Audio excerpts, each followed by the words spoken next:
केही पहिले निकै चर्चामा रहेका आयुष सिंह ठकुरी अहिले किन गुमनाम छन्? के साँच्चै उनको दिन सकिएकै हो? आउनुहोस् यही तथ्यमा आधारित रहेर चर्चा गरौँ। पाकिस्तानी युवती अलिजासँगको सामाजिक सञ्जाल मार्फतको प्रेम प्रसङ्गले आयुष सिंह ठकुरीलाई एक्कासी भाइरल बनाएको थियो। दुवैजनाले लामो समयसम्म लाइभ मार्फत रमाइला गफ गर्दै दर्शकको मन जित्न सफल भए। करिब 1 वर्षको अवधिमा उनीहरूले लगातार लाइभ गरे, जसमा 40-50 हजार दर्शकहरूले नियमित साथ दिए। देश विदेशमा उनीहरूको चर्चा शिखरमा पुग्यो। दर्शकहरूले आयुष र अलिजाको जोडीलाई निकै मन पराउन थाले। त्यही क्रममा अलिजा नेपाल आइन्। उनीसँग उनको बहिनी र आमा पनि नेपाल आए। आयुषले पनि भव्य स्वागत गर्दै सामाजिक सञ्जालमा सकारात्मक छवि बनाएका थिए। यसै बीचमा दुवैजनाको इन्गेजमेन्ट पनि भयो। आयुषले करोड बढी मूल्यको घर पनि किने। यसै क्रममा 81 एउटा मोड आयो।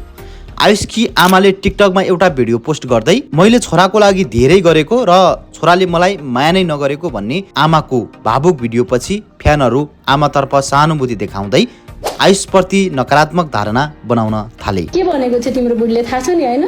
कति घण्टा रोको थियो तिमीलाई बिहेको दिन के रे बर्थडेको दिन मलाई भेट्नलाई आमा। आयुषले पनि जवाब दिँदै आफ्नो आमा पहिले नै विवाह गरिसकेको र उनी उतै खुसी भएको भन्दै एउटा भिडियो पोस्ट गरे। पारिवारिक टकराव सार्वजनिक भएपछि दर्शकहरूमा निराशा छाउन थाल्यो। त्यसपछि अर्को विवाद तब चुलियो जब अलिजाले सामाजिक सञ्जालमा नेपालीहरूलाई अपमानजनक शब्द प्रयोग गरिन्।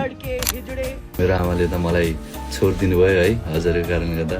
तुलसा कलेक्सनसँग यस बारेमा दोहोरी नै चल्यो। पछि सार्वजनिक आलोचनाको शिकार बन्यो। यो सबै विवाद पछि आयुष र अलिजा सामाजिक सञ्जालबाट लगभग हराए। पहिले जस्तो दर्शकको समर्थन हराउँदै गयो र उनीहरू गुमनाम बन्न पुगे। हालसम्म पनि उनीहरू सामाजिक सञ्जालमा आलोचनात्मक कमेन्ट गर्दै गाली गर्नेहरूको ओइरो देखिन्छ।